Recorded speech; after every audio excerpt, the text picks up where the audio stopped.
네, 오늘 짐승과 그의 형상과 그의 표와 그의 이름의 수를 이기고 하나님의 하프를 가지고 불 섞인 유리바다에서 모세의 노래와 어린 양의 노래를 부르는 승리자들, 이런 제목으로 두 번째 시간을 갖겠습니다. 말씀을 먼저 읽고 기도하겠습니다. 다 함께 읽겠습니다. 또 내가 하늘에 있는 크고 놀라운 다른 표적을 보니 일곱 천사가 마지막 일곱 재앙을 가졌더라. 하나님의 진노가 그것들 안에 가득 채워져 있더라. 또 내가 보니 불 섞인 유리 바다 같은 것이 있는데 짐승과 그의 형상과 그의 표와 그의 이름의 수를 이기고 승리한 자들이 하나님의 하프를 가지고 유리 바다 위에 서서 하나님의 종 모세의 노래와 어린 양의 노래를 부르며 이르되 주 하나님 전능자여 주의 일들은 크고 놀랍나이다. 성도들의 왕이여 주의 길들은 의롭고 참되나이다. 오 주여 누가 주를 두려워하지 아니하며 주의 이름을 영화롭게 하지 아니하오리까. 오직 주만 거룩하십니다. 주의 심판들이 드러났으므로 모든 민족들이 나와 주 앞에 경배하리이다 하더라.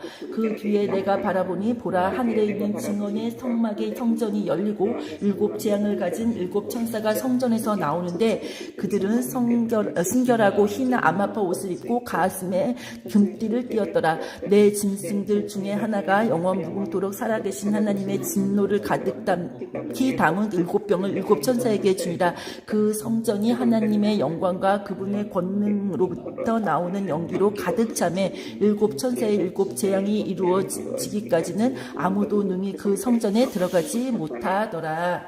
아멘. 잠시 기도하고 시작하겠습니다. 하나님 아버지 감사합니다. 오늘도 주님을 의지합니다.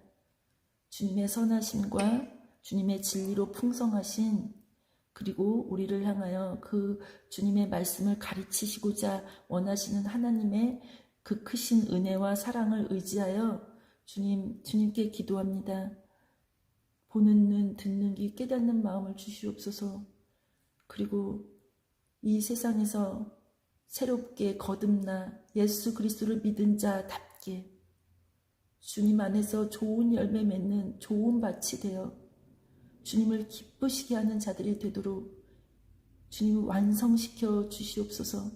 오늘 이 예배 시간에도 기도 시간에도 그리고 찬양과 모든 진행 순서마다 주님께서 함께 하시고 특히 말씀을 전하는 자나 듣는 자가 주 안에서 한 마음으로 한 뜻으로 주의 말씀을 받을 수 있도록 성령 충만케 하여 주시옵소서. 이 모든 것을 함께 하실 우리 주 예수 그리스도 이름으로 감사하며 기도드렸습니다. 아멘. 우리가 지난 시간을 잠깐 리뷰하면요, 계속 얘기하고 있지만 이제 하나님께서 순교자들을 통해서 주님의 수가 다 차는 그런 역사가 있고 또 땅에서는 하나님께서 그들이 사람들을 죽이고 주의 성도들을 죽이고 핍박했던 것에 대한 진노의 포도즙을 붓는 그런 역사가 있을 것입니다. 이 아주 반대되는 두 가지 일들이 있는 곳에서 교회가 회개를 외치는 역할을 감당해야 합니다. 그래서 예수님이 그 일곱 교회들에게 회개를 외치시고 성령이 교회들에게 하시는 말씀을 들으라고 말씀하신 것입니다. 성령이 교회들에게 하시는 말씀을 들으면 회개의 역사가 일어납니다. 그리고 그 회개의 역사를 통해서 자신을 거룩히 준비하고 시대를 분별하는 그 일을 하게 됩니다. 이러한 모든 것에서 먼저 앞서가는 사람도 있고 그래서 하늘에 속한 믿음으로 살아가는 사람도 있고 땅에 남아져 있는 사람도 있지만 이 모든 성도들은 다 거룩한 도시의 주 예수 그리스도를 통한 한 백성입니다. 그리고 또 우리가 이러한 성도들이 이 땅에서 마지막 시대를 준비할 때는 그들과 싸우려고 일어나는 세상에 속한 마귀에게 속한 자들이 있습니다.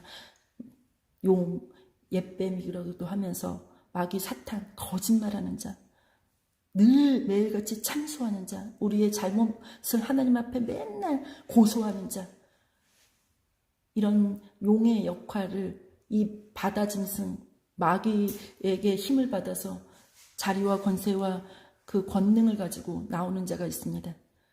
마지막 적그리스도입니다. 그리고 그와 열불이 함께하고요. 그리고 그를 지지하는 땅의 짐승, 거짓 선지자죠. 온갖 종류의 기술과 속임수와 거짓말을 가지고 나오는 자. 그리고 음녀 땅에서 우리를 바벨론의 포로가 되게 만드는, 우리를 이 땅에서 잘 먹고 잘 살게 해주는 그 음녀, 그 음녀도 우리가 거기서 나와야 되는 그 대상입니다. 그리고 생명책에 기록되지 않은 이 땅에 속한 자들, 그들이 다 같이 주의 자녀들을 공격할 것입니다. 그럼에도 불구하고 우리 주의 자녀들은 하나님의 생명의 말씀이 예수 그리스도를 통해서 우리에게 전파됐기 때문에 주님이 우리에게 명령하신 하나님을 사랑하고 서로 사랑하라는 그 계명을 지키기 위해서 예수님이 가신 그 길을 온전히 따라가기 위해서, 진리 안에서 서로 사랑하기 위해서 우리가 하나님 앞에서 우리의 죄를 회개할 때마다 하나님의 거룩한 성령의 생명의 역사가 우리 가운데서 역사함으로 우리가 좋은 밭이 돼서 열매 맺는 밭이 되고, 우리 자신을 위한 삶이 아니라 하나님 아버지 예수 그리스도를 위한 삶으로 우리의 생각과 우리의 마음과 우리의 행동이 변화되는 그러한 참 기적의 역사가, 성령의 역사가, 새 생명의 역사가 우리 가운데 있습니다. 그러나 그것을 무시하고 끝까지 회개하지 않는 자들에게는 자기 자신을 위한 땅의 일, 땅에서 욕심 부리고 탐욕 부리고, 그래서 자기의 만을 위한 부귀 영화를 쌓으며 가난한 자, 헐벗은 자, 형제, 자매, 가족, 부모 이런 거 다 없이 자기 하나만을 위해서는 아주 지독한 마귀의 속성을 가진 그런 거짓말쟁이, 살인자의 그 길을 걸어갈 수밖에 없습니다. 그래서 이러한 모든 것을 가지고 예수님께서 우리에게 조심하라고 한 사람들이 있다고 했습니다.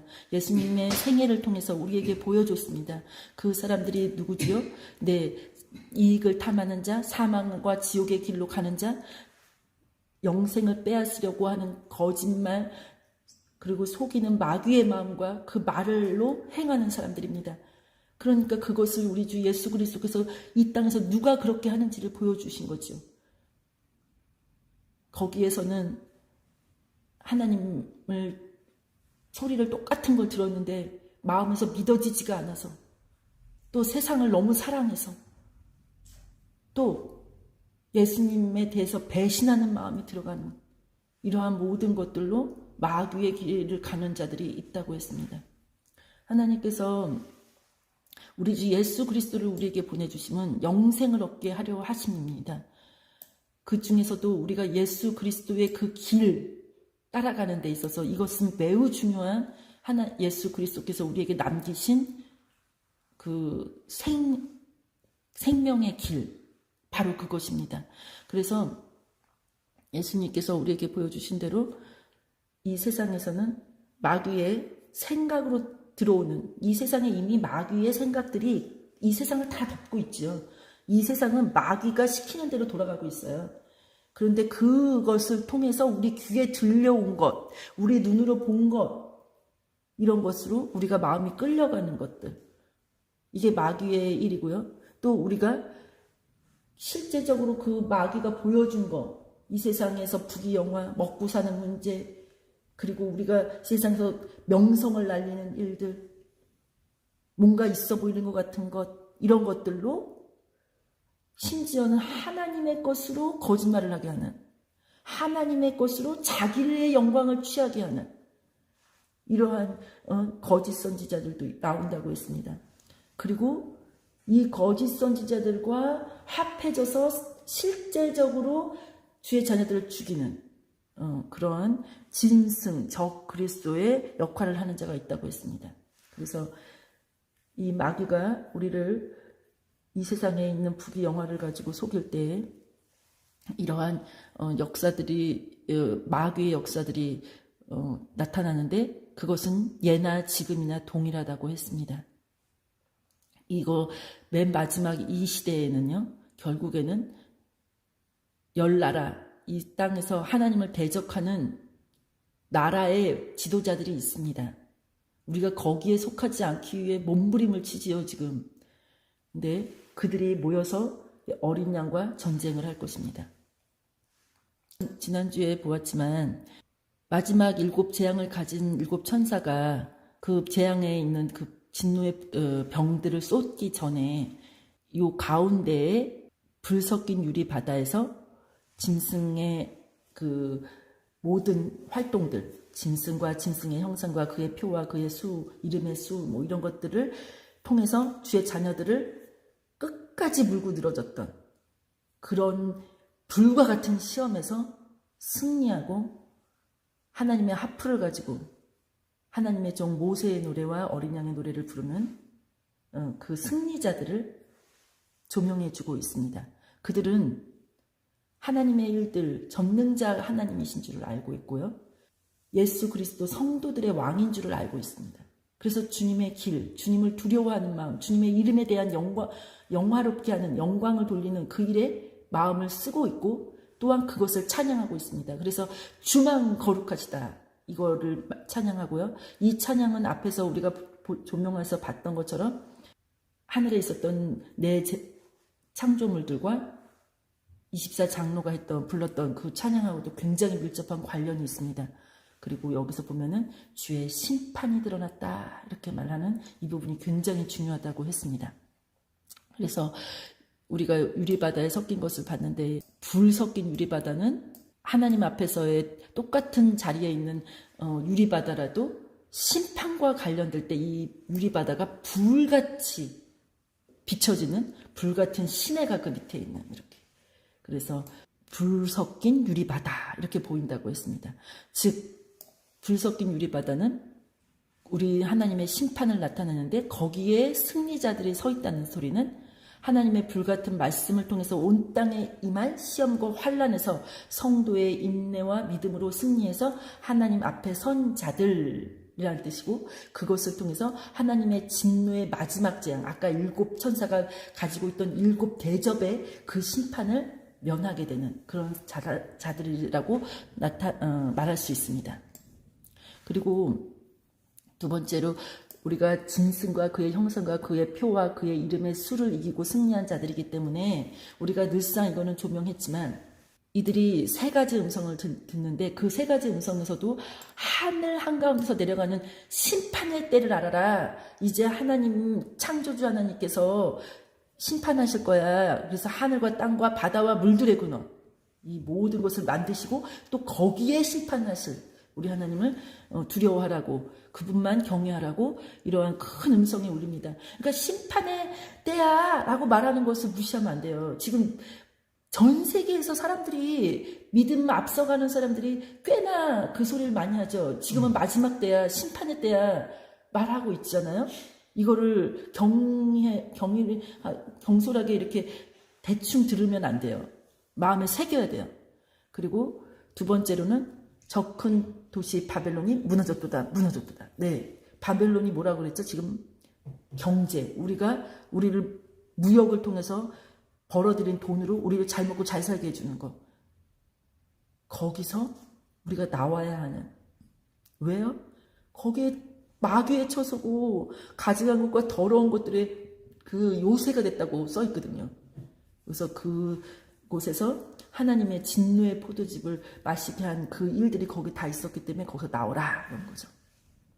그리고 세 번째 음성이 바로 이 짐승에 관련된 짐승과 짐승의 형상과 그의 표에 관련된 그의 이름과 수에 관련된 그런 일들이죠. 여기에서 주의 자녀들이 자신의 믿음을 지키고 인내해서 자금 위로 주 안에서 죽는 자가 복이 있다는 이 말을 들을 때 믿음을 지킬 수밖에 없는 그 길로 성령의 음성을 듣는 자들의 그 행위가 나오게 되는 거죠. 그래서 우리가 그 모든 것에서 아까도 우리가 위에서 조명했지만 이들은 땅에 남겨져서 여자의 씨임에도 불구하고 땅에 남겨져서 전쟁을 하는 거예요. 적그리스도하고. 그리고 이 적그리스도뿐만 아니라 거짓 선지자, 이 세상에 있는 모든 그 악한 마귀를 따르는 모든 자들을 하고 전쟁을 해야 되기 때문에 만만치 않은 그런 시간들이죠. 그럼에도 불구하고 하나님께서 이들이 거룩한 도시에 땅에서 측량되지 않았지만, 뜰에 있기 때문에 측량되지는 않았지만 하나님께서 이들을 통해서 반드시 순교자의 수를 채우는 그런 역사를 베푸실 것입니다. 이들이 두 증인이 1260일 동안 대언하고 올라갔을 때 하늘에서 이리로 올라오라 그래가지고 이 사람들이 죽어서 올라가잖아요. 그래서 바로 이 사람들, 그들이 남겨진 사람들이거든요. 그 남은 자들이 놀라며 하늘에 하나님께 영광을 돌리더라. 아마 이 사건이 이 남아져 있던 사람들에게 큰 영향을 미칠 거예요. 그리고 또 여기에서 힌트가 좀 나오는데요. 아까 그 큰 도시, 그 바벨론이 바로 이 두 증인이 죽는 장소, 그곳은 영적으로 소돔이라고도 하고 이집트라고도 하는 곳으로서 우리 주께서 십자가에서 못 박힌 곳이라. 제가 나중에 이제 다음 시간에 얘기하려고 하겠지만 이 바벨론이 만만치가 않아요. 우리가 생각하는 그 바벨론. 그리고 우리가 이런 모든 것들을 통해서 마귀가 하는 말이 신성모독이고 사람을 죽이는 일, 그건데 여기서도 보면요. 적그리스도는요. 아까도 경배하지 않았다 이런 표현이 나오는데 이 승리자들이 경배하지 않았다 그러는데 왜 경배하게 되는 걸까? 이렇게 보면은 이 죽었다가 다시 산 사람, 이 마지막 짐승이 힘을 다시 얻어서 굉장한 마귀의 힘으로 나와가지고 권능을 행하니까 온 세상이 놀라며 그 짐승을 따르게 되는 거래요. 뭐 누가 따르라고 말도 안 했는데 따르는 건가? 이거 도대체 뭐야? 막 이렇게 생각이 드는 거예요. 근데 그들이 그 짐승의 권능을 준 용에게 경배하고 용한테도 경배하고요. 그 짐승한테도 경배해버리는 거예요. 그런데 이들이 하는 말을 잘 들어보세요. 누가 이 짐승과 같으냐? 누가 능히 그와 전쟁을 하겠느냐? 이거 요즘에 사람들 굉장히 많이 얘기해요. 저는 이 소리 들을 때마다 깜짝깜짝 놀라요. 조심해야 돼요. 이 땅에서 누가 힘이 더 센지에 대해서 우리가 마음이 쏠리는 것이 아니라 이 부분에 있어서 굉장히 민감하게 깨어있는 눈으로 이렇게 봐야 돼요. 그래서 굉장한 권세와 권능으로 나오는 그 사람이 땅에 거하는 자들 중 창세로부터 죽임을 당한 어린 양의 생명책에 이름이 기록되지 않은 자들이 다 그에게 경배한대요. 우리 성도들은 목숨을 걸어야지 돼요. 여기에 성도들의 인내와 믿음이 있지요. 귀 있는 자는 이 말을 들어야지 되는 거죠.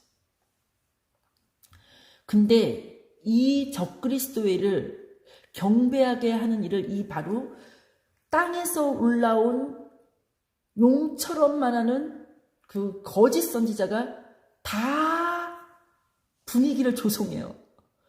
우리가 저번에도 봤지만 이 적그리스도가 주의 자녀들을 속이는 역할을 지대하게 많이 해요. 여기 있는 사람들은 세상 사람들이니까 세상 힘을 따라가요. 그냥 누가 시키지 않았는데도 막 경배하고 막 용한테 경배하고 막 이래요. 그리고 그거 좋다고 그거를 좋아해요. 그런데 주의 자녀들은요. 이 거짓 선지자들 때문에 넘어갈 확률이 굉장히 높기 때문에 이자한테 속으면 안 돼요.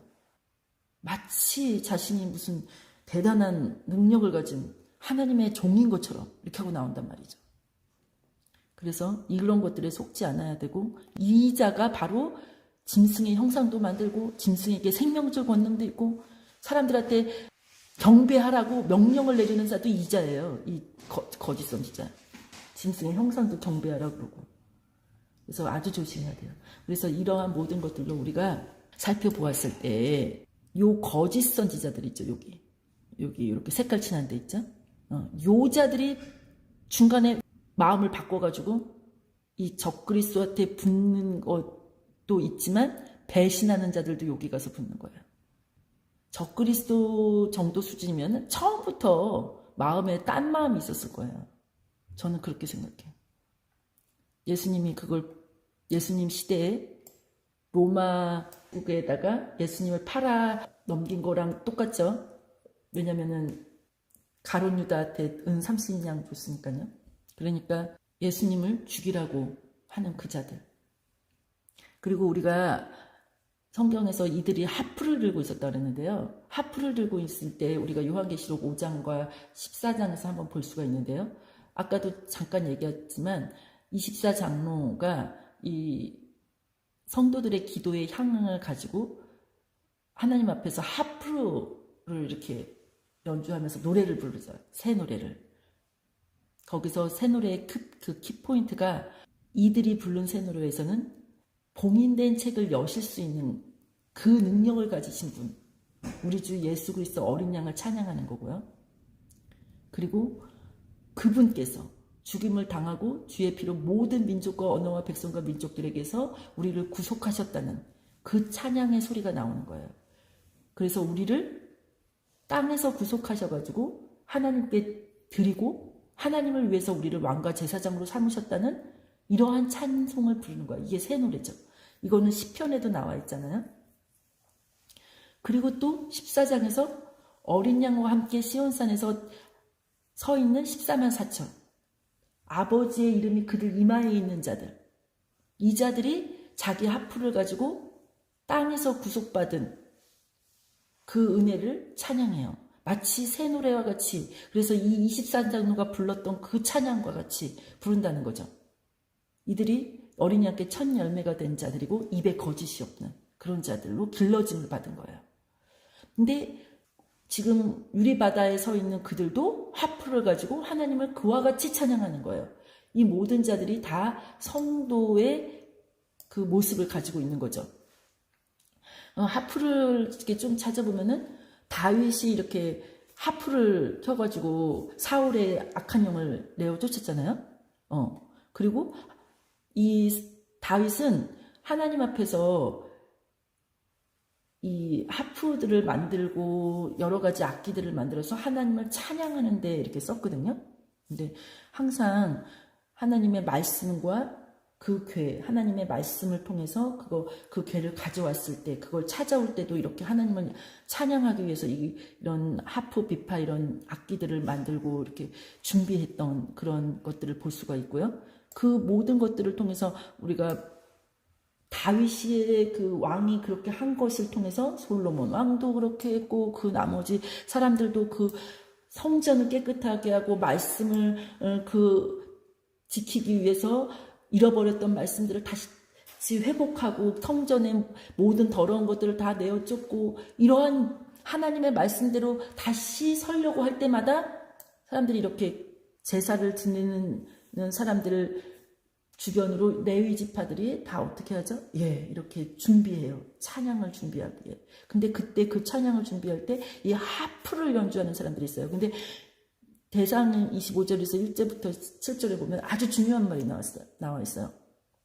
이 다윗이 처음부터 이런 사람들을 준비할 때 이걸 그 밑에 있는 사람들도 다 그렇게 따라 했는데 이 찬양하는 사람들이 그냥 단순히 찬양하고 이렇게 딱 끝나는 게 아니라 이들이 하프와 비파와 심벌을 연주하며 대언을 하였다 이렇게 써 있어요. 그래서 그 제사장과 레위 지파 속에 속한 그들이 하프를 연주하며 대언하고 여호와께 감사하며 찬양을 드렸고 이들이 여호와의 노래를 배운 자들이라 이렇게 말하고 있어요. 그러니까 하나님의 말씀과 대언과 이 찬양, 하프를 연주하는 것 이것과는 다 관련이 있는 거죠. 그러니까 저 위에서 만약에 우리가 새 노래를 부르는 사람, 하프를 연주하는 사람 단순히 그냥 뭐 이렇게 노래 부르고 찬양하고 이런 게 아니라 어떤 분이 자꾸 그런 걸로 연관을 시켜가지고 찬양을 계속 이렇게 부르는데 그런 찬양으로 부르는 거 말고요. 주의 말씀으로 깨어나서 기도와 대언을 할 수 있는, 대언이라는 것은 결국엔 기도거든요. 기도를 통해서 하나님의 말씀이 임하는 거거든요. 주의 말씀이 내 안에 들어오면 회개의 역사가 일어나고 아버지의 뜻을 알기 위해서 기도할 때 하나님이 우리 가운데 대언을 넣어주시고 하나님이 우리에게 행하신 일이나 행하실 일들을 찬양하기 위해서 우리 입에서 터져나오는 그게 바로 새 노래가 되는 거죠. 우리가 예수님과 우리와의 관계 속에서 신앙생활을 하면서 가졌던 하나님이 내게 하셨던 일, 말씀대로 행해 주신 일, 그래서 말씀이 내 안에서 살아서 역사하는 일, 그것을 통해서 하나님 앞에 감사, 찬양, 영광을 돌리게 되고 하나님의 그 일들을 성령님을 통해서 가르침 받은 대로 말하게 되므로 그것이 대원이 되는 역사가 있는 거죠. 지금은 성령 시대이기 때문에 예수님이 진리의 말씀을 성령님을 통해서 우리에게 가르치시는 시대이기 때문에 우리가 왕같은 제사장으로 불렸다는 이 말이 무슨 말인지를 아셔야 되는 거죠. 우리가 항상 그것을 마음속에 새기고 살면 어떤 특별한 누군가가 아니라 정말로 누구라도 그 역할을 할 수 있도록 하나님께서 우리를 길러내시고 그 마음에 찌꺼기를 계속 하나님 앞에서 더 정결하게 해서 우리가 측량했던 제사장과 레위지파 이렇게 측량했을 때 뜰도 중요하지만 그 안에서 예배드리는 자들의 마음을 배워야겠죠. 성전과 제단에서 예배드리는 자들. 그리고 이런 모든 것들로 우리가 다 이렇게 조명해 보면은 결국에는 하나님 앞에 마음을 다하고 뜻과 정성을 다해서 하나님을 섬기고자 하는 그런 것들이 기본이 바탕이 되는데, 심지어는 이러한 모든 것에서 이렇게 적군이 왔을 때 하나님이 야, 이건 너희들이 손댈 게 아니라 내가 할 일이야 하면서 직접 하나님께서 하나님의 그 적군, 즉 이스라엘의 적, 예루살렘의 적, 그들을 친히 무찔러 주시는, 그래서 그때를 브라가 골짜기라고 말을 했는데, 이때 여호사밧에게 있었던 그 일도 뭐 이때는 다 올라왔잖아요. 주변에 모압, 암몬 이런 모든 그 외에 다른 사람들과 함께 모여서 여호사밧을 치려고 모인 거예요. 그런 자들을 하나님께서 친히 마음을 주 앞에 드리고 기도했을 때 하나님께서 그 소리를 들으시고 친히 일하셨죠. 그것을 여호와의 찬송이라는 뜻을 가진 브라가 골짜기라고 불렀어요. 그리고 여기에서 그들이 이러한게 하나님이 자신들을 위해서 해주신 그 일들을 통해서 기뻐하면서 비파와 하프와 나팔을 연주하면서 예루살렘에 이르러 여호와의 집에 나아갔더라, 이런 말이 있어요. 우리는 최종적으로 이 일을 하는 거예요. 네. 그리고 이 나팔을 분다는 것은 그리고 하프를 연주한다는 것은 전쟁하는 데 있어서도 굉장히 중요하잖아요. 그래서 이때 이 모든 것들은 주님 안에서 시대, 분별, 판단, 찬양, 대언 이런 것들이 다 하나님의 말씀과 관련된 시대 분별과 관련이 있어요. 그래서 여기서 보면은 비파야 하프야 깰지어다. 우리 새 노래를 불렀다는 아까 거기서 본 거 시편에서도 똑같죠. 네. 거기서 다 내용이 뭐냐면요. 결과적으로는 다 심판과 관련돼요. 그분께서 땅을 심판하러 오시는 거다. 그분께서 의로 세상을 심판하시며 공평으로 만민 백성을 심판하시는 거다. 참 신기하지 않아요? 하나님을 찬양하는데 그 하프로 연주해서 하나님께 여호와께 노래를 부르고 하프로 시를 낭송하고 노래하는데 거기에 항상 뭐가 끼어요? 심판. 하나님의 심판이 끼어요. 하나님의 심판은 의로운 거예요. 하나님의 심판이 두려운 게 아니라 우리에게는 그것이 구원의 힘이에요. 그러니까 심판의 때를 알아야 되는 건 너무 당연한 거예요. 주의 자녀가 주를 기다리는 마음으로 산다면 이거는 너무나도 당연히 알 수밖에 없게 하나님이 우리에게 성령님을 통해서 눈을 열어주시고 귀를 열어주시고 마음에 깨닫는 것이 있도록 역사하신다는 거죠. 비파와 하프를 누가 연주해요? 깨어있는 사람이 연주하는 거예요. 그들의 소리가 주의 심판과 다 관련이 돼요. 그래서 여기서도 우리가 하나님을 의지하여 용감히 행하리니 우리의 원수들을 밟으실 이는 바로 우리 하나님이신 것을 기다리는 거죠. 알고 기다리는 거죠. 이렇게 이제 뭐 여러 가지 측면에서 나와 있지만 그 중에서도 시편에서 우리가 좀 조명해서 볼 거가 149편하고 150편이에요. 시편에서 보면은 너는 여호와를 찬양하라 손 노래로 여호와께 노래하여 성도들의 회중 안에서 그분을 찬양할지어다. 너무 뛰어난 소리인데 이게 바로 새 노래의 내용이 뭐냐 하고 봤더니 이스라엘은 자기들을 만드신 분을 기뻐하며 시온의 자녀들은 자기들의 왕을 기뻐할지어다. 아까 우리가 저 위에서 15장에서도 또 봤잖아요. 요한계시록에서 그들이 누구에 대해서 말하고 때 자신의 왕. 예. 이거 왕. 전능자 하나님뿐만 아니라 자신들에게 왕이신 그 하나님. 그래갖고 성도들의 왕이라고 그렇게 찬양했잖아요. 아까 그 유리바다에 서서 승리한 자들의 노랫소리에도 그것처럼 이 왕, 우리를 다스리는 왕이 누군지를 아는 거예요. 그들이 거기에는 작은 북과 하프와 더불어 노래로 그분을 찬양할지어다 이런 말들이 있고요. 그리고 여기서 하나님께서 특별히 이렇게 온유한 자라는 것을 조명하시는데요. 이 성도가 어떠한 마음이 되느냐면요. 겸손과 온유의 옷을 입고 예수 그리스도를 따르는 사람들이에요. 그래서 이 땅에서 교만을 꺾은 거거든요. 근데 그 사람들을 이 온유하다는 것은 겸손은 내가 하나님을 향했을 때 나오는 태도고요. 온유한 것은요. 내가 하나님께 받은 사랑, 긍휼, 자비 그분께 받은 모든 가르침을 통해서 이웃에게 펼칠 때 온유한 마음이 필요한 거예요.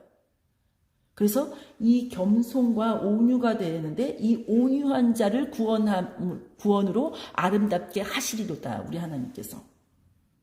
그래서 이 온유한 자에 대해서 나와요. 여기 147편 1절부터 9절에서도 온유한 자를 들어 올리신다 이런 말이 나와요.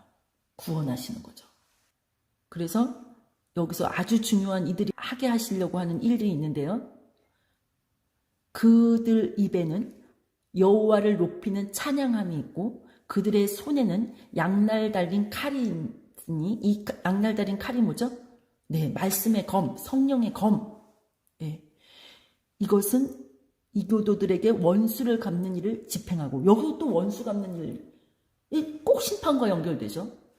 만백성에게 형벌을 주며 그들의 왕들은 사슬로, 그들의 귀족들은 쇠의 족쇄로 묶고 심판 권세, 그 심판 권세를 하나님 우리에게 주셨다니까요. 기록된 심판을 그들에게 집행하게 하려 함이로다.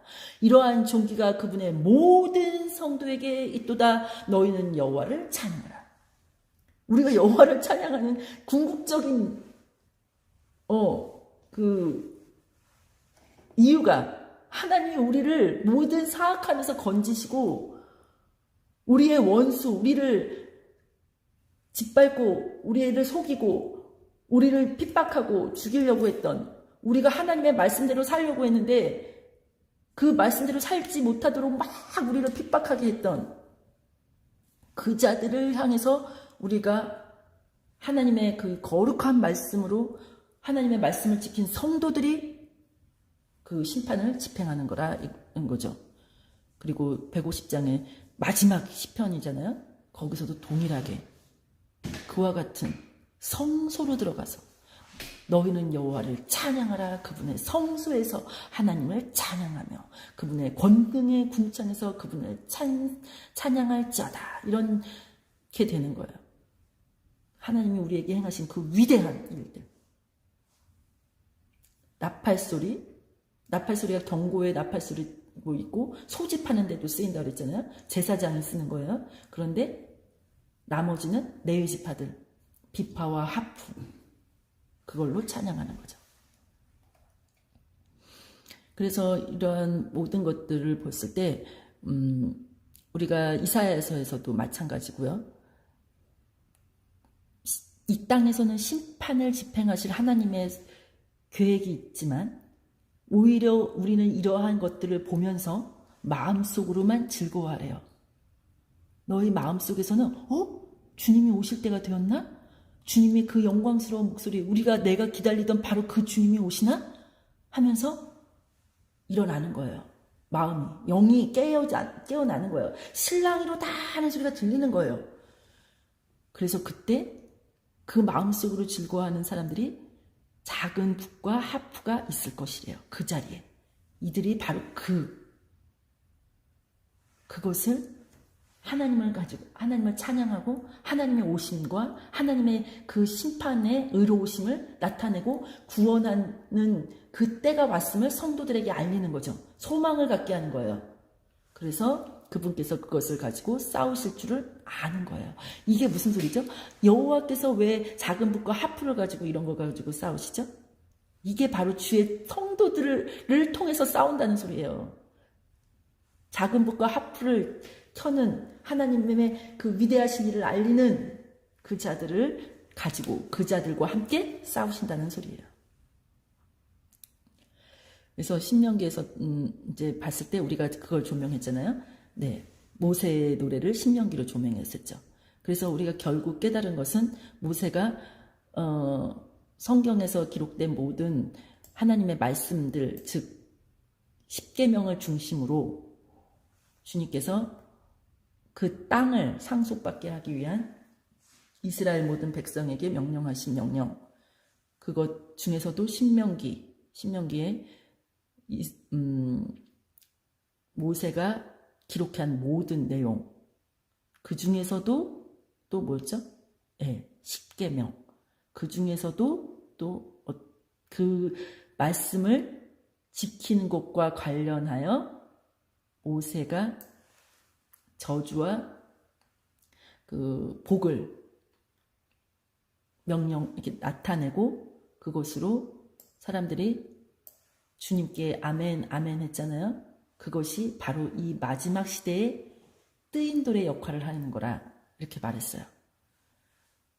주님의 모든 저주와 복에 관한 내용이 그 하나님의 말씀, 그 돌에 있는 거예요. 그게 바로 주님과의 언약 관계의 돌이라고 했어요. 언약 관계의 돌판.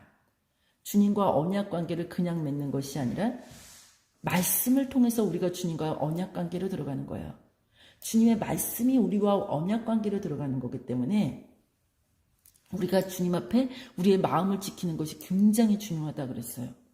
그래서 여기서도 주님 앞에서 여기 모든 법규들을 지켜 행하라고 이렇게 하실 때 우리가 에발산에서는 저주, 그리스미산에서는 복이 있었는데요. 제가 굉장히 놀란 것이 하나 있다고 했었잖아요. 그게 뭐였냐면은 내용 중에서 제가 직접 제 삶 속에서 있었던 거라고 말했던 기술자의 손으로 만든 것, 즉 새기거나 부어 만든 형상 곧 여호와께 가증한 것을 만들어 은밀한 곳에 두는 자는 저주를 받으라 할 것이고, 그래서 제가 이 내용을 보고 굉장히 놀랐다고 했잖아요. 근데 이 모든 것을 하나님께서 저주가 복으로 바뀌게, 사망이 생명으로 바뀌게 우리 주 예수 그리스도를 통해서 우리에게 그렇게 하신 것이 은혜예요. 그러니까 모세의 노래를 부르는 사람들이 뭐를 알게 되는 거예요? 예수 그리스도 어린 양의 은혜를 알게 되는 거예요. 그러니까 모세의 노래로 하나님은 의로우신 것을 찬양하고요. 우리는 죄인이지만 하나님의 은혜로 우리가 구속함을 받아 변화돼서 믿은 것을 의로 여겨주신 하나님을 통해 우리가 말씀으로 다시 새롭게 길러지도록 성령님의 역사가 우리 가운데 있도록 예수 그리스도의 행위를 하도록 하신 그 하나님을 찬양하는 것이 모세의 노래와 어린 양의 노래예요. 우리가 만약에 이 내용만 읽으면, 모세의 노래만 읽으면 우리는 야 이걸 내가 어떻게 지켜, 난 벌써 저주받았게 이렇게 되는 거죠. 그러나 우리에게는 거기서 끝나는 게 아니에요. 우리에게 뭐가 있어요? 어린 양의 노래가 있어요. 어린 양의 노래가. 이래서 감사한 거예요. 그러니까 이 신명기, 이 구약을 통해서 출애굽기 다 우리가 읽잖아요. 민수기, 레위기 다. 근데 그걸 통해서 우리가 뭘 알 수 있죠? 우리가 하나님의 말씀의 기준이 뭔지를 알게 되고 하나님이 우리에게 뭐를 죄라고 말하는지를 알게 되는 거예요. 그래서 이거를 읽으라는 거예요. 그래야 우리가 하나님과 기도할 때, 예수님의 이름으로 기도할 때 점점 더 깊이 기도하고 더 정결하게 기도할 수 있는 힘이 생기는 거예요. 말씀을 모르고, 하나님의 말씀을 모르는데 어떻게 우리가 무슨 죄를 졌는지 어떻게 알아요? 제가 저번에도 말씀드렸지만 저는 제가 이것이 하나님의 은혜로 내가 손으로 만든 일로 하나님께 영광 돌린다고 생각했다니까요. 근데 이 말씀을 읽고 나서 이거 죄구나 그걸 알았다고요. 그리고 이게 저주받을 행동이라는 것도 알았고요.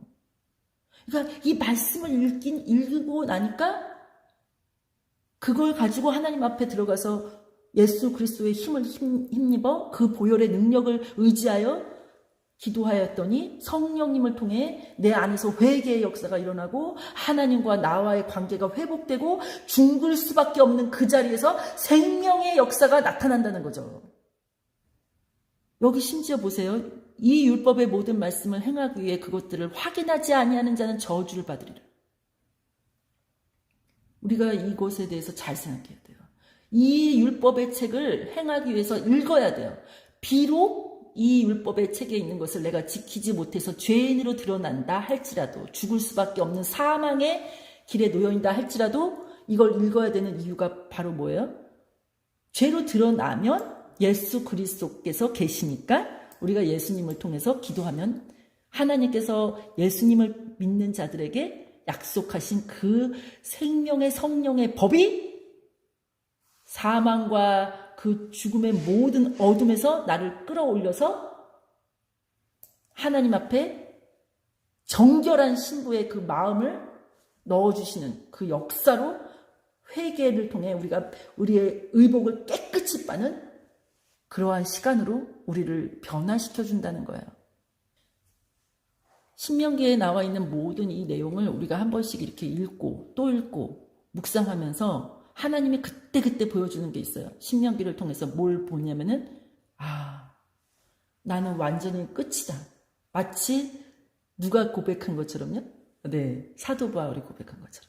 그러면 오늘은 이 신명기에서 읽을 때마다 죽을 수밖에 없는 내가 이 어린 양의 노래를 통해서 우리 주 예수 그리스도를 찬양할 수밖에 없는 입, 하나님이 우리에게 베푸신 그 은혜를 찬양할 수밖에 없는 그런 사람이 된다는 것을 우리가 깨닫게 되죠. 그래서 이 어린 양의 노래를 통해서 아까도 우리가 읽었지만 이건 새 노래와 관련돼요. 위에서 다 봤죠. 그래서 어린 양의 노래를 통해서 어떻게 됐죠?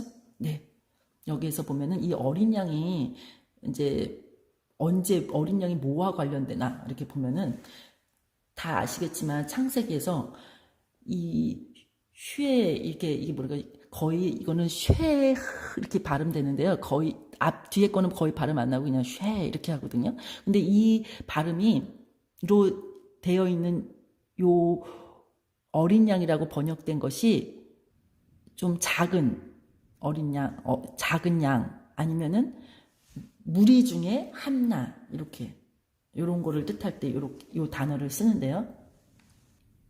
이게 언제 제일 먼저 사용되었었냐면요. 창세기 22장 6절에서 8절. 즉 아브라함이 자신의 아들 이삭을 하나님 앞에 번제 헌물로 바치러 갈 때 하나님께서 정하신 모리아산, 하나님이 정하신 딱 그 산으로 갈 때 거기에서 어린 양을 바칠 때 어린 양을 바치는 게 아니라 그 이삭을 바치러 갈 때 이삭이 아버지한테 물어보죠. 아버지, 번제 헌물로 쓸 어린 양은 어디 있어요? 이렇게 여쭤보죠. 그때 그 어린 양이 이 동이란 단어예요. 그리고 이때 하나님께서 모세의 그 이후로 어린 양을 또 말씀하시는데 모세 때 와서 이 어린 양하고 같은 단어로 쓰인 게 바로 6월절에 어린 양을 준비하라 할 때 그 어린 양하고 동일한 거예요. 우리가 이 은혜가 우리에게 임한 거죠. 6월절의 어린 양 대신 우리 주 예수 그리스도를 통해서 그 피가 내게 표가 되는 거예요. 표. 그 피가 있으면 여기 너희를 위해 표가 되리니 예수님이 우리의 표가 되는 거예요. 표. 짐승의 표와 그거 이름의 수 이런 것들을 사람을 올가매는 마귀의 씨가 되게 하지만 이 예수 그리스도의 피는 우리로 하여금 하나님 앞에 보증을 받는, 즉 심판받아야 되는 것에서 넘어가는 역사. 심판. 그들에게는 불이 태우는 불로 역사하지만 우리에게는 불이 임해도 타는 게 아니라 우리의 더러움만 태우고 우리는 전혀 해를 받지 않는. 그래서 예수님이 다니엘서에 보면은 사드락과 메삭과 아벳느고가 불 속에 던져졌을 때 거기에 예수 그리스도가 그들과 함께 있는 것, 사람과 같은 인자와 같은 사람이 거기 같이 있었잖아요. 하나님의 아들처럼 보인다고 했잖아요. 전혀 타지 않았잖아요. 그 은혜예요. 동일한 은혜. 그리고 우리가 또 이 어린 양에 대해서 에스겔서에서도 이제 이 에스겔서는 제가 여기다 왜 이걸 썼냐면요. 하나님 앞에서 우리 주님의 자녀들을 돌보지 않는 것. 그 자들 때문에 하나님께서 하나님의 자녀들을 친히 살피시고 찾아내시고 길러내시겠다고 약속하는 장면이 나와요. 그래서 여기서 보면은 나 여호와 곧 그들의 하나님이 그들과 함께 있음을 알겠고 그들 곧 이스라엘의 집이 내 백성인 줄을 알리라. 이 일을 예수님도 말씀하셨죠. 세상이 알게 할 거야. 세상이 내가 너희를 사랑한 것을 알게 할 거야. 이렇게 하는 것처럼 이 세상에서 예수 그리스도가 목자, 예수님이 친히 스스로를 선한 목자라고 말씀하셨던 그 목자의 역할, 여기서 말했던 그분으로서 오신 거예요. 내가 한 목자를 그 위에 세우고 그들을 먹이게 하리니 그는 곧 내 종 다윗이라. 우리 주 예수 그리스도를 의미하는 거예요. 그가 그들을 먹이고 그들의 목자가 되리라. 나 여호와는 그들의 하나님이 되고 내 종 다윗은 그들 가운데서 통치자가 되리라. 그들과 함께 화평의 언약을 맺고 하나님께서 우리를 안전한 곳에서 먹이시고 기르시고 그 필요할 때마다 소나기 즉 은혜를 주시고 이렇게 해서 길러내신다는 거죠.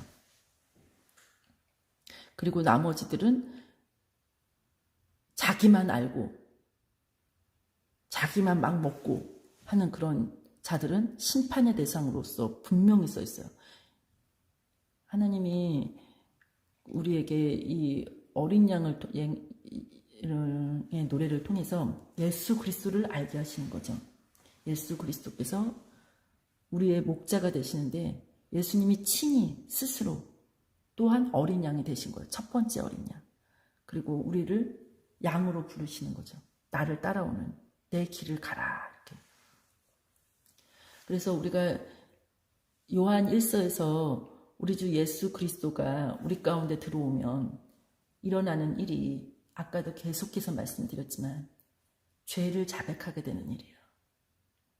내가 하나님의 말씀을 읽으면 그 말씀을 통해서 내 죄가 드러나는 거예요. 죄가 드러나면 내가 죄를 안 졌다고 말하면 거짓말하게 하나님을 거짓말쟁이로 만드는 거라고 그랬잖아요. 우리가 아까도 위에서 기도할 때 읽었지만 하나님을 믿는 자들은 악한 자가 저를 건드리지도 못할 뿐만 아니라 죄를 짓지 않는다 그랬어요. 죄를. 우리 안에서 근데 우리가 죄를 이길 수 있는 능력이 없잖아요. 이거는 순전히 경험해 본 사람은 다 알잖아요. 아버지의 말씀이 내 안에 들어올 때 내가 죄를 깨닫게 되고 이거 죄야? 이걸 알게 될 때 하나님 앞에 기도하면 그 죄가 안 찢게 되는 힘을 우리가 받잖아요. 한 번 해서 안 되면 또 기도하고 또 안 되면 또 기도하고 또 기도해서 결국에는 그 죄가 우리에서 떠나가고 죄가 싫어지는 역사가 우리 가운데 나타나잖아요. 그래서 심지어는 성경에서 사도 바울이 우리한테 뭐라고 그랬죠? 네, 죄가 많은 곳에 은혜가 많아. 이게 무슨 소리예요? 죄를 많이 지으라는 소리예요? 아니요. 하나님의 말씀으로 조명하다 보면 예전에는 그냥 쓱쓱 지나갔던 게 죄라고 느끼지 않고 쓱쓱 읽었던 게 어느 날 순간 눈이 탁 열리면서 이거 죄였어? 이거 죄였어? 하면서 주의 말씀들로 변화되고 하나님을 감당할 수 있게끔 해요. 뭐 한꺼번에 다 열어주는 게 아니에요, 말씀을. 그래서 우리가 그거를 하나하나 열릴 때마다 하나님 앞에서 더 깊이, 더 깊이, 더 깊이, 더 정결하게, 더 정결하게 하나님이 우리를 예수 그리스도의 모습으로 점점 더 끌고 가는 거죠. 그래서 우리가 그 죄가 우리 안에서 드러날 때 옛날에는 그 죄 때문에 내가 죽을 수밖에 없는 존재지만 이제는 죄가 드러나면 오히려 예수 그리스도를 인해서 사는 역사가 우리 가운데 일어나는 거죠.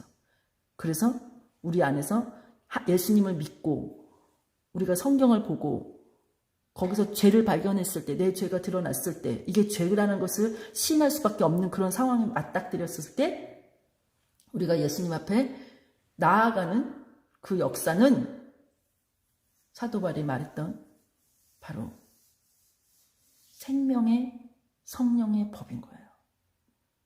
저는 사실 이거를 이렇게 듣기는 들었어도요, 제 삶에서 이게 체험되기 전에는 이 말씀이 저 자신에게 이렇게 약간은 알겠고 머릿속으로 다 이해는 되지만 이게 내 삶에서 막 하나님 앞에 이것 때문에 막 찬양하게 되고 막 그걸 잘 못 느꼈어요. 그런데 하나님의 이러한 역사를 통해서 죄의 끝을 끝까지 놓지 않으시고 끝까지 해결해 주시려고 하신 하나님의 성실함을 통해서 내가 내 안에서 하나님 앞에서 그 죄를 시인하면서 아버지 고쳐주세요 할 때마다 이게 내 힘이 아니라 하나님 아버지의 말씀의 성령의 힘이 나를 변화시킨 거를 내가 체험하게 되는 거야.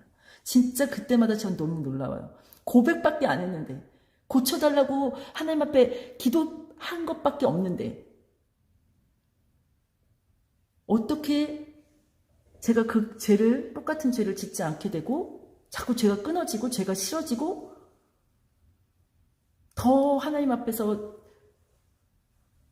하나님의 그 뜻대로 살고 싶은 그 마음이 우리 가운데 생기냐는 거죠. 이건 진짜로 경험해 본 사람만 알잖아요.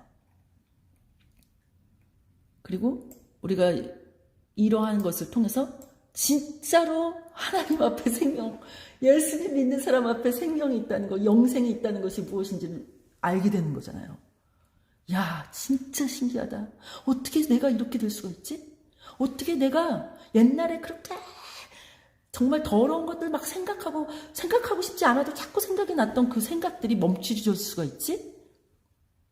어떻게 하나님 안에서 예수님만 닮고 싶은 이런 마음이 우리 가운데 이렇게 자꾸 날로 커지지? 이게 바로 생명의 성령의 법이잖아요. 그래서 로마서에 보면 사도 바울이 모든 성도들에게 알려주고 싶었던 그게 뭐예요? 이게 어떤 영적 선물이라고 이렇게 말을 하잖아요. 처음에 1장에서 이렇게 선명할 때. 그리고 어떤 열매를 너에게서 받고 이렇게 있는지 없는지 이렇게 보고 싶어 막 이러잖아요. 근데 그 내용이 뭐죠? 결국에는 예수 그리스도의 복음을 통해서 하나님이 우리에게 거저 주신 그 선물, 그걸 알게 하려고 한 거예요. 그것이 이것에 대한 답이 5장 15절부터 21절부터 쭉 나와 있죠.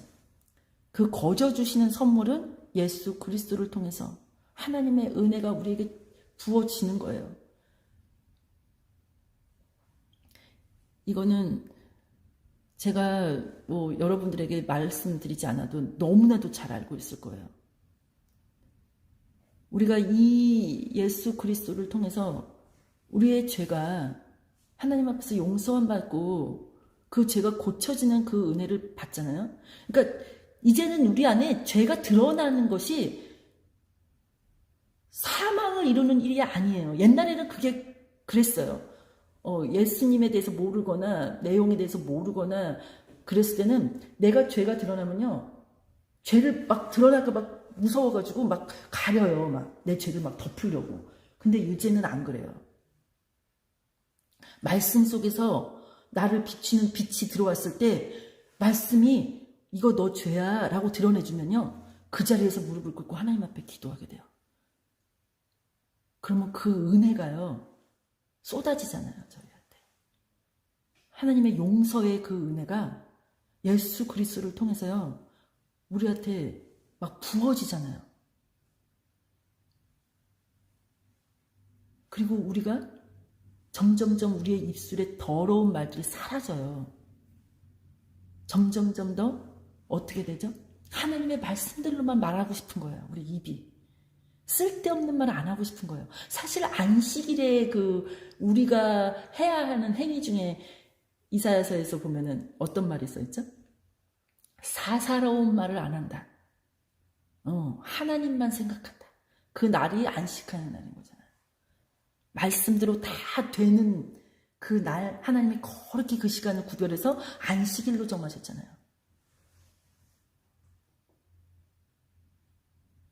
하나님의 말씀만 지키고자 하는 날, 그날이 안식일이라는 그 개념이잖아요. 우리가 예수 그리스도를 통해서 바로 그렇게 되기를 원하는 거예요. 우리가 계속.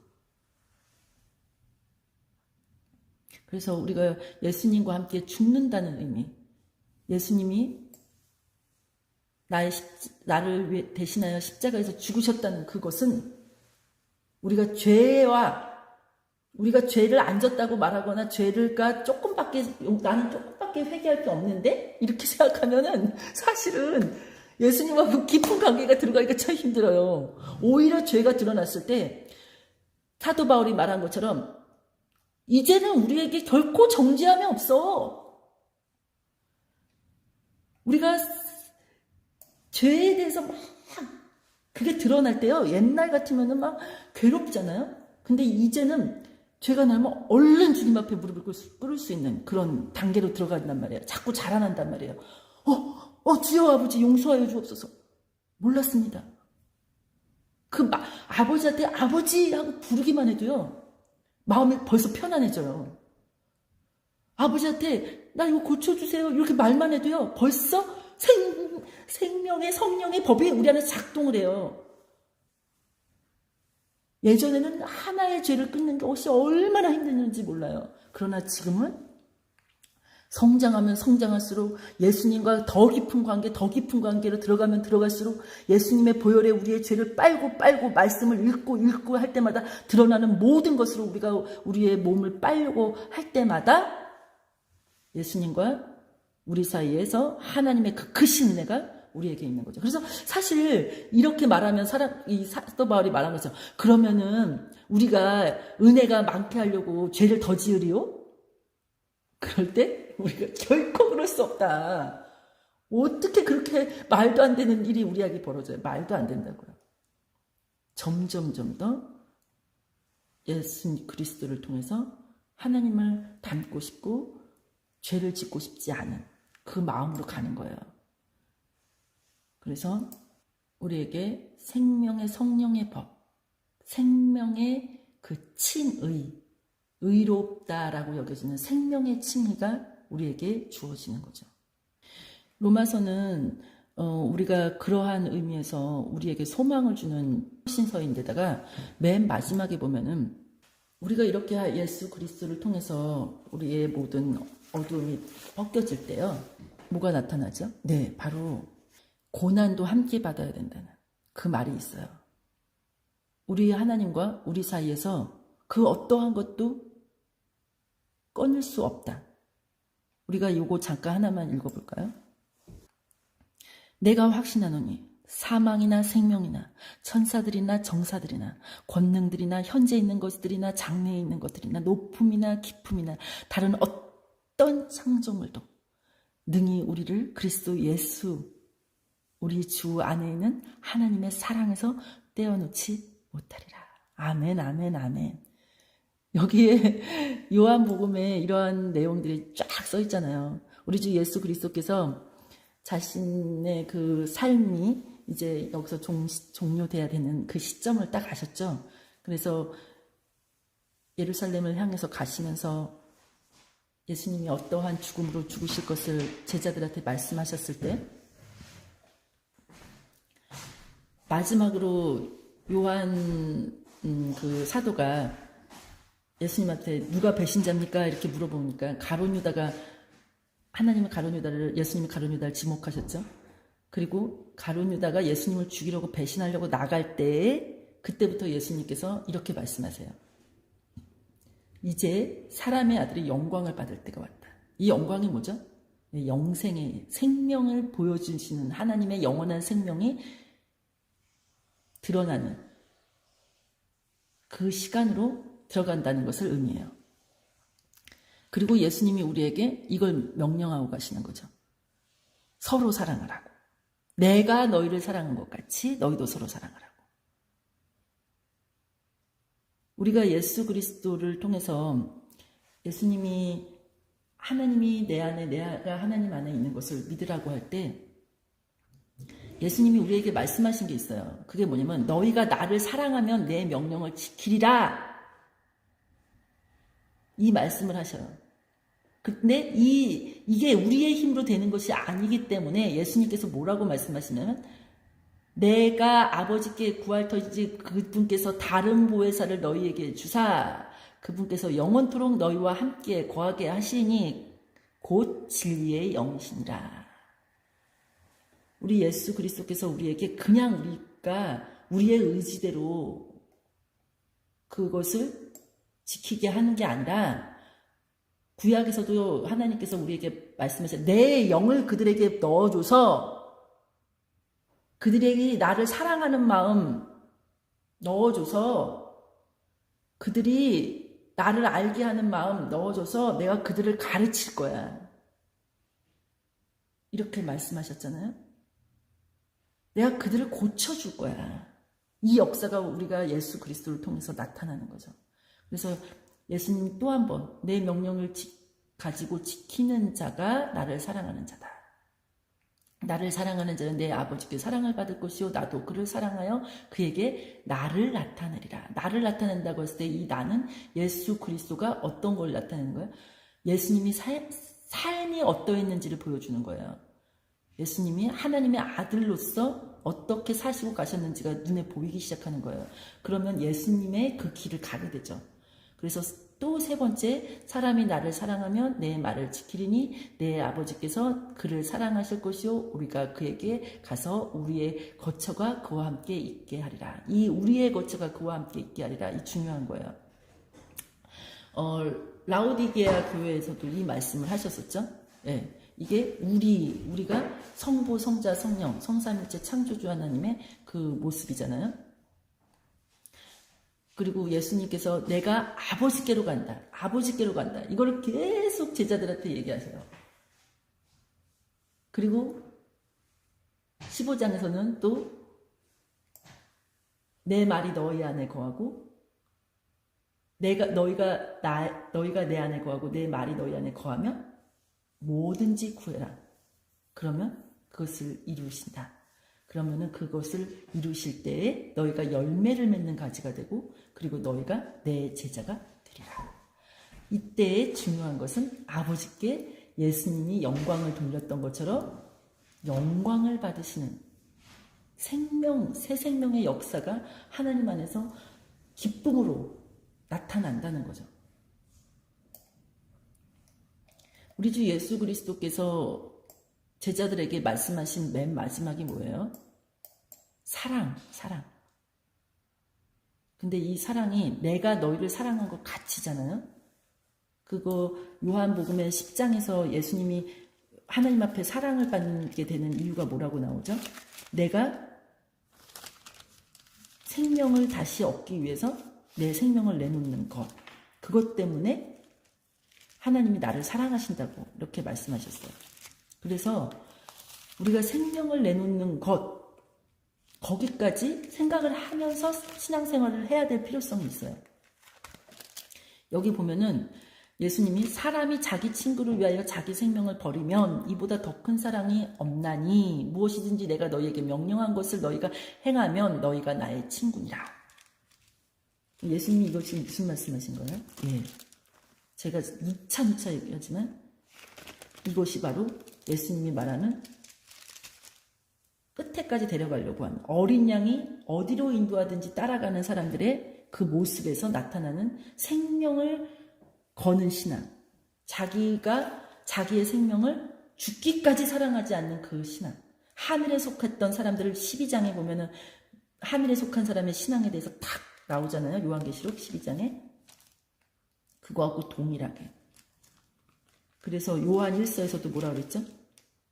우리 주 예수 그리스도께서 우리를 위하여 죽으셨으니까 우리 역시 우리의 형제를 위하여 우리의 생명을 내놓는 것은 마땅하다. 이렇게 증언하고 있죠. 예수님께서 하나님 앞에 사랑받으신 것처럼 그렇게 10장 17절에 보면 이러므로 내 아버지께서 나를 사랑하시나니 이는 내가 내 생명을 다시 취하려고 그것을 내놓기 때문이라. 아버지께서 우리를 사랑하시는 이유가 그런 것하고 동일한 거예요. 우리도 그 예수 그리스도의 말씀을 믿고 우리의 생명을 내놓는 것까지 나아가는, 그게 어린 양의 노래를 부르는 자들의 태도예요. 사실은 어린 양이 뭐예요? 어린 양은 어딜 가요? 당연히 제가 늘 말씀드리지만 우리 어린 양은 희생 제물이 되려고 가는 거잖아요. 주 안에서 주님이 옳으심을 이 땅에서 나타내려고요. 하나님의 의로우심을 이 땅에서 나타내려고요. 하나님의 말씀이 옳다는 것을 나타내는, 그러면 세상이 우리를 싫어한다고요. 그래서 예수님이 여기다 말씀하시잖아요. 세상이 그들을 미워한다. 왜냐하면 이는 내가 세상에 속하지 아니한 것 같이 그들도 세상에 속하지 아니하였기 때문이라고. 예수님이 세상에 속하지 아니하였더니 어떻게 됐어요? 죽였잖아요. 이 세상에 욕심을 갖고 있던 사람들이 예수님을 죽였어요. 우리가 세상에 속하지 아니하였으면요, 그들이 우리를 죽이려고 하는 건 당연한 거예요. 그리고 요한복음 17장에서는 특히나 아주 중요한 말씀이 써 있는데, 여기 예수님의 마지막 기도를 통해서 우리에게 해주려고 했던 그 기도예요. 근데 거기에서 보면은 예수님께서 아버지의 때가 왔다. 아버지의 때가 뭐냐? 아들이 영화롭게 되게 하실 그때죠. 그러면 예수님도 아버지를 영화롭게 할 수 있는 그때가 된 거예요. 그게 뭐예요? 하나님의 생명이 나타나는 때예요. 영원한 생명. 예수님이 죽은 자로부터 다시 살아서 하나님의 생명으로 일어나는 때, 육체로 오신 우리 주 예수 그리스도께서 말씀 하나님이심에도 불구하고 우리에게 그걸 보여주시려고, 너희도 이렇게 되게 하나님이 하실 거야 하고 이거를 우리에게 몸소 보여주신 예수 그리스도를 통해서 우리가 이걸 믿게 되는 거죠. 그 영광, 아버지의 생명, 영원한 생명, 그게 하나님의 영광이에요. 그래서 예수 그리스도께서 요한계시록 22장에 보면 아버지의 영광을 비추시는데 예수 그리스도의 얼굴에 그 광채가 아버지의 영광이다. 그 영광이 영원한 생명을 비추시는 거잖아요. 아버지의 생명. 그래서 거기는 낮밖에 없잖아요. 예수님의 빛으로 비추는 그 시간. 영원히.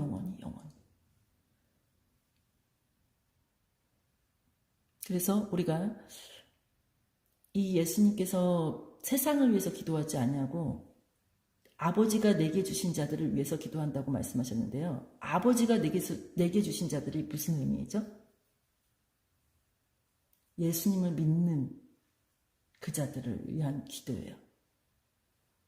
아무나 예수님에게 올 수 없다고 예수님이 계속 누차 얘기하셨어요. 요한복음 6장에서도, 그리고 그 이후에 13장 그쪽에서도. 왜요? 거기에 제자들도 많이 막 무리지어 예수님 따라다녔던 사람들도 다시는 예수님을 따라할 수가 없었었고, 그리고 배신자 가룟유다를 예수님이 그때 마귀라고 이렇게 말하면서 너희 중에 하나가 마귀다, 날 배신할 거라는 걸 알려주셨는데, 그것이 이 세상 사람들한테는 안 믿어지는 거예요. 예수님이 하신 말이 안 믿어지는 거예요. 그런 사람들은 아버지께서 예수님한테 보낸 자가 아닌 거예요. 왜 안 믿어지죠? 내 생각으로 꽉 찼기 때문에. 예수님의 그 하신 일과 말씀이 안 믿어지는 거죠. 근데 우리가 얼마나 큰 은혜를 받은 거예요. 이게 믿어지는 말입니다. 그리고 예수님께서 이때 말씀하신 게 있어요. 요한복음 6장에서도 예수님이 그러시잖아요. 내 살을 먹고 마시는 자는 내 안에 거할 거다. 계속 말씀하시죠. 내 안에 거하라. 내 안에 거하라. 근데 방법이 뭐라고요? 예수님을 먹고 마시는 거예요. 예수님의 행위를 하기 위해서, 예수님이 사신 그 삶을 살기 위해서 살아가려고 계속 성경을 보고 예수님하고 말씀과 예수님을 이렇게 비교해가면서 예수님이 말씀하신 뜻이 무엇인지 예수님의 삶을 통해서 하나님의 말씀을 이해하고 하는 과정에서 우리가 우리 마음 안에 예수님이 우리에게 하신 말씀이 남아있는 거예요. 예수님을 먹는 거죠. 말씀을 먹으면서 예수님을 먹는 거예요. 예수님의 행위를 하기 위해서. 그렇기 때문에 이런 사람들은 예수님 안에 하나님이 있었고 하나님 안에 예수님이 있었던 것처럼, 즉 예수님 안에 우리가 있고 우리가 예수님 안에 있기 때문에 하나님이 하나이시듯 우리도 주님과 하나 되게 하는 역사를 성령님을 통해서 우리 안에서 일어나게 하신다, 이렇게 말씀하시는 거예요. 그리고 예수님이 그것을 우리에게 약속으로 주셨죠. 그때 예수님이 이걸 약속으로 주실 때 우리에게 뭘 나타내신 거죠? 아버지. 아버지의 이름으로 우리를 지켜주시는 거예요. 그래서 14만 4천의 이마에 아버지의 이름이 이렇게 있죠. 아버지의 이름으로. 너무나도 놀라운 것은 예수님이 이걸 통해서 우리가 하나님 아버지와 예수님이 하나이신 것처럼 우리도 그분과 하나 되게 한다는 그거고, 예수님이 계셨던 곳에 우리도 함께 거하게 해주신다 약속하시고, 하나님이 창세전에 예수님을 사랑하셔서 함께 계셨던 그 영원한 생명의 사랑을 우리에게 나타내셔서 우리도 그 하나님의 영광, 영원한 생명을 통해서 우리를 사랑하신다는 것을 세상에 알게 해주신다, 이렇게 약속하시죠. 무엇보다도 저는 제일 좋은 게 이거예요. 내가 있는 곳에 나와 함께 있게. 이 말이 너무 좋아요. 그래서 나를 사랑하실 때 보여주신 그 사랑이 그들 안에 있게 하고 나도 그들 안에 있게 하려 합니다. 아버지를 통해서 아버지의 그 뜻이 바로 이거예요. 이게 어린 양의 노래를 배운 사람들이 걸어가야 되는 길이고, 그 길 속에서 예수님이 맨 마지막에 보여준 게 18장에 빌라도 앞에 섰을 때, 내 나라는, 내 왕국은 이 세상에 속하지 않았어. 우리도 이 말을 하고 죽어야 되는 거잖아요. 우리도. 그쵸? 내 왕국은 여기 속하지 않았어. 이래야지 죽을 수 있어요. 안 그러면 못 죽지. 어떻게 죽어요? 우리가 하나님 앞에서 이 마음이 준비되기를 간절히 바라는 거죠. 그래서 예수님이 말씀하시잖아요. 나는 진리에 대하여 증언하러 왔는데 진리에 속한 자마다 내 음성을 들어. 어떻게, 뭐라고 들어요? 내 왕국은 여기에 속하지 않았어. 이렇게. 그리고 예수님이 가신 길을 우리도 갈 수 있는 거죠. 그런데 세상 사람들은 십자가에 못 박아 죽이려고 처음부터 생각하고 빌라도에게 예수님을 넘겨줘서 죽여라. 그를 죽여달라. 이렇게 말하잖아요. 아무리 빼서 그 예수님을 살려주려고 해도 도리어 저 거짓 선지자들 역할을 했던 그 당시에 하나님의 것으로 자신의 영광을 삼으려고 했던 것들, 그 자들이 예수님을 죽이죠. 마지막 거짓 선지자도 딱 그 일을 한다는 거잖아요. 그리고 20절에서 우리 예수님이 사도들한테 하셨던 것처럼 우리 마리아를 먼저 만나죠. 여자 마리아. 내가 내 아버지 곧 너희 아버지, 내 하나님 곧 너희 하나님께로 올라간다. 이걸 전해주라 그랬잖아요. 그러니까 막달라 마리아가 뭐가 된 거죠? 7영의 귀신, 마귀 역사가 온 몸에서 7마리, 7족 속의 그 귀신, 마귀가 용의 머리가 몇 개죠? 7개. 네, 7개. 그 7 마귀 역사, 이 땅에서 하나님이 이스라엘 백성을 통해서 멸절하시려고 했던 그 7 족속의 행위들, 그 행위, 그 영에, 그 마귀 영에 뒤집어져서 괴로워하던 그 막달라 마리아를 고치신 예수 그리스도. 예수님의 그래서 머리에도 뿔이 7개잖아요. 하나님의 영으로 살피신 하나님의 눈이 7개고, 하나님의 눈, 하나님의 영으로 살피신 그 모든 일에서 승리하신 예수 그리스도. 그 역사로 막달라 마리아가 고침을 받은 거죠. 그래서 막달라 마리아가 제일 첫 번째 증언자가 돼요. 예수님의 다시 살아나심을 증언하는 증언자의 첫 번째 사람이에요.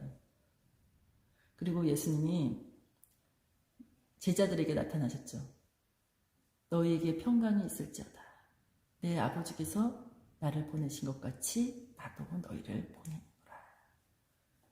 아버지께서 예수님을 보내셨을 때 이 땅에서 십자가에서 못 박혀 죽으시기를 작정하시고 보내셨잖아요. 마국간에서 우리 주 예수 그리스도가 태어나게 하실 것을 작정하고 보내셨잖아요.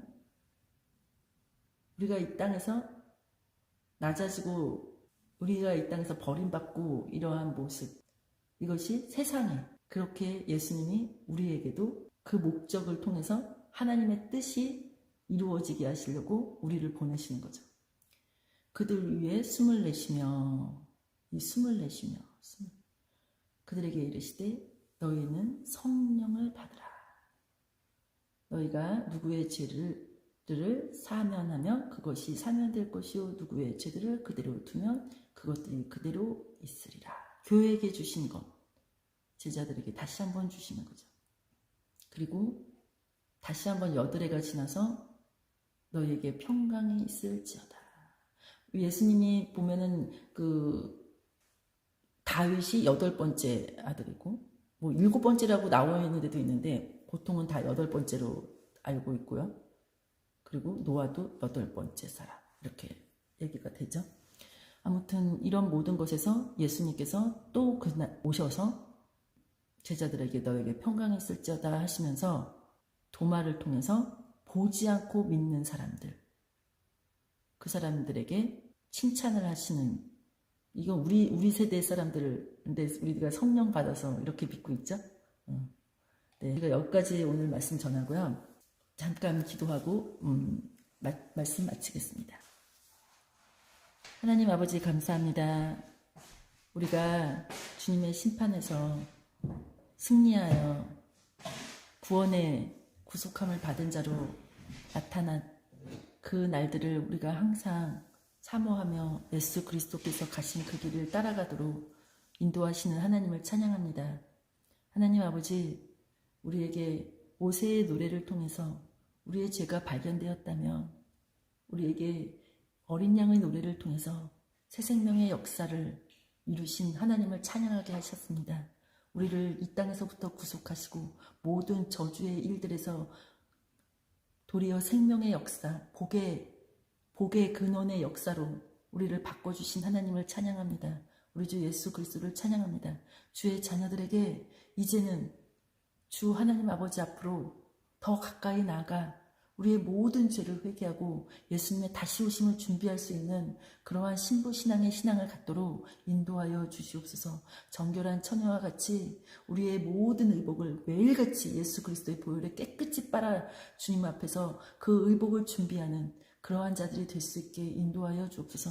하나님께서 우리에게 말씀하신 바, 예수 그리스도를 통해서 약속하신 바, 내가 마지막 날에 하나님께서 내게 주신 자들을 다시 살리는 것, 그것이 하나님의 뜻이고 그것을 이루려고 오셨다 하셨습니다. 예수님을 믿으면 죽은 자도 살 것이요 살아서 믿는 자는 영원히 죽지 않는 우리 주 영생의 주, 우리 주 예수 그리스도를 우리에게 주신 우리 주 하나님 아버지를 찬양하고 감사하며 성령님을 통해 이 모든 일이 마지막 끝날까지 다 이루어질 수 있도록 인도하실 우리 주 하나님 아버지 앞에 감사하며 예수님의 이름으로 기도드렸습니다. 아멘.